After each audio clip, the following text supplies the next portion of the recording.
Well, conventions are back in the news. And if you've been following this channel forever, you know that I'm the original banned from convention guy. I got banned from the World Science Fiction Convention in 2018.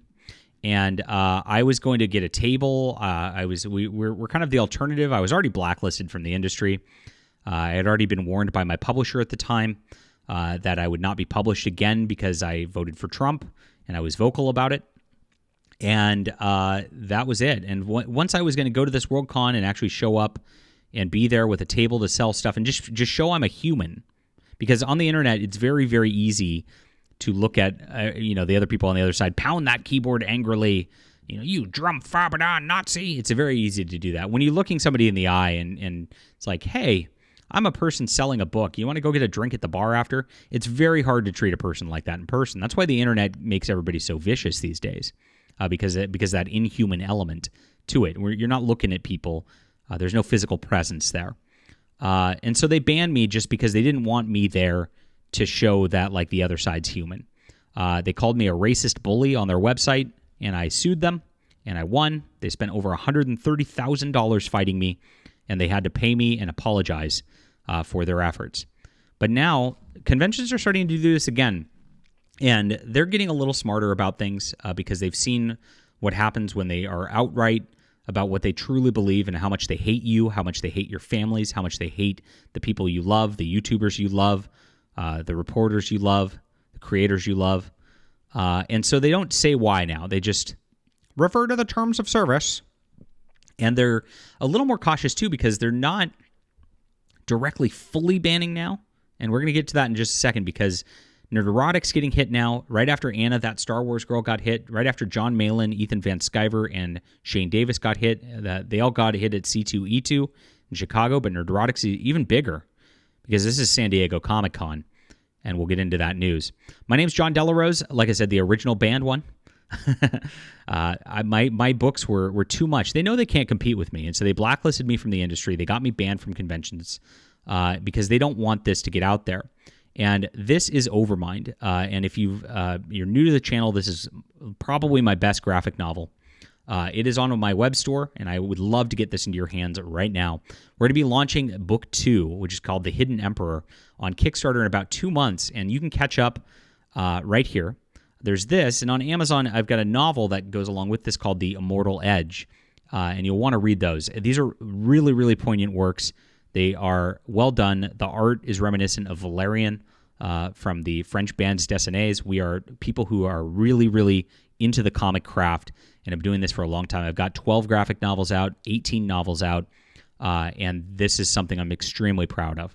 So check this out. The link's in the description below to my web store. There's all sorts of books there. If you have any questions, would love to answer them for you. It's 66 pages and change, and some sketches in the back.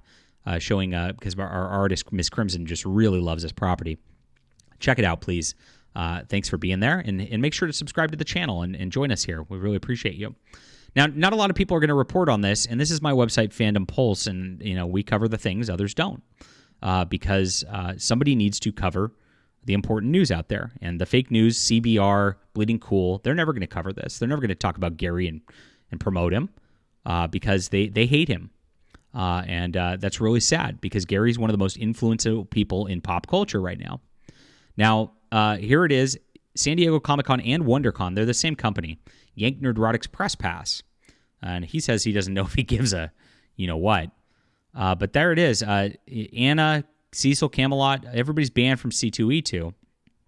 And now he's getting banned himself, and he's just revealed this. So Nerdrotic was at San Diego Comic-Con last year. I met him. And he had a press pass. I had a press pass. And, what happened at San Diego Comic-Con was interesting. Eric July had a press pass. We were all there. I was covering comic panels for Bounding Into Comics at the time. And I got security called on me for sitting in a panel. And I got flanked by these, like, very large, obese white women wearing, like, IDW Publishing T-shirts. Like I was some threat. Just for sitting there and with my laptop taking notes, as a journalist does, right? And I was writing articles. And they had armed security outside. They had people with guns drawn outside as I left, like watching me. Like, I mean, if they would have been a little more trigger happy, this could have been a bad day for me. Really scary stuff, all because I'm there. I have a press pass and all that. And so these companies, Eric told me when I talked with Eric July that when he was standing doing a signing with Gabe El Taib at his table, that they had security come up and approach him and say there was a threatening black guy out there.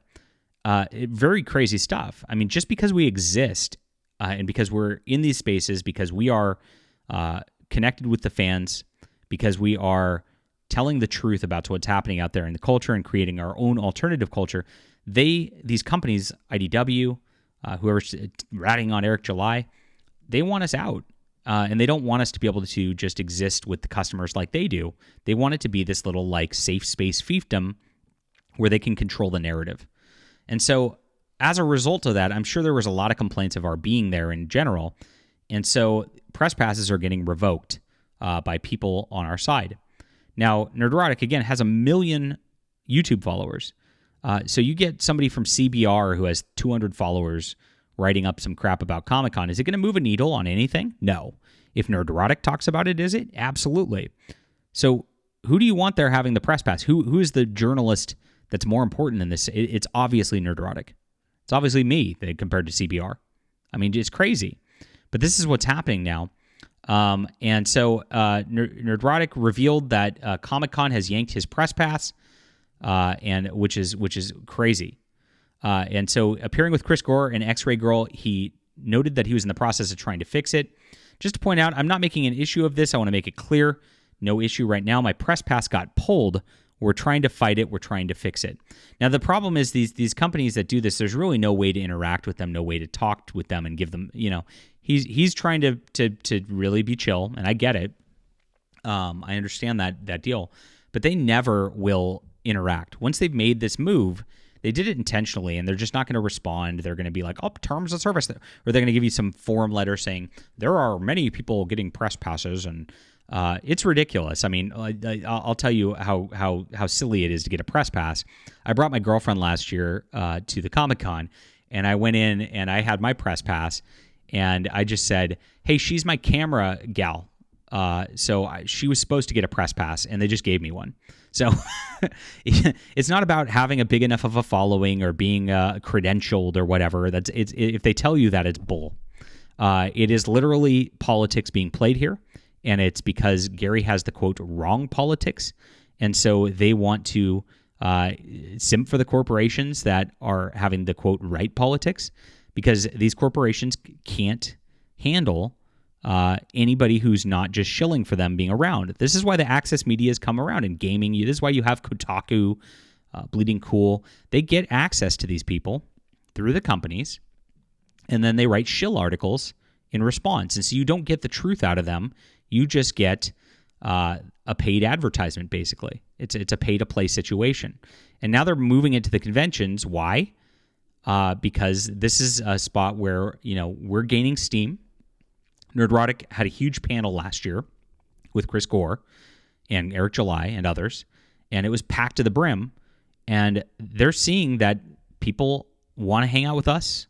We're having more fun with the entertainment. We're growing our brands, and they want to suppress us. This is all about suppression. And so San Diego Comic-Con's not going to do anything about this. I really don't think they are. Robert Romano wrote this wonderful article right here talking about this. And he says, it might have been because I filled out something wrong. It might be my fault. Just want to say, he can say that all he likes.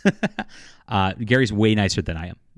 And I don't believe that this was a mistake at all. I think somebody knew who he was, and they're trying specifically to exclude him, just like they excluded Anna, that Star Wars girl from C2E2. This is all happening too fast. These convention organizers are all in convention organizer Facebook groups, by the way. They do collude. I found this out in my deposition from the convention that banned me, that they talk in these Facebook groups, and they make sure that certain names are persona non grata across different conventions. So it is a thing. So if Gary was saying he's going back there, this very well could have gotten through one of these whisper networks like this. I don't know. Or it could just be one of the volunteers who's reading this sort of thing, like knows who he is, just making that call. But the problem is once this kind of thing happens, they look into who he is and they go, oh gosh, Gary's scary. And he's so nice, by the way, in person, if you've ever met him. But it's they don't ever like give it back. They never do. And so it's really sad to see this happening again. And I mean, if this continues, we just got to boycott all these conventions because they need us more than we need them. Their fandoms are dying while ours are growing. Leave a comment down below with what you think about this, my friends. Make sure to check out Overmind to support the alternative to Disney, Marvel, to Star Wars.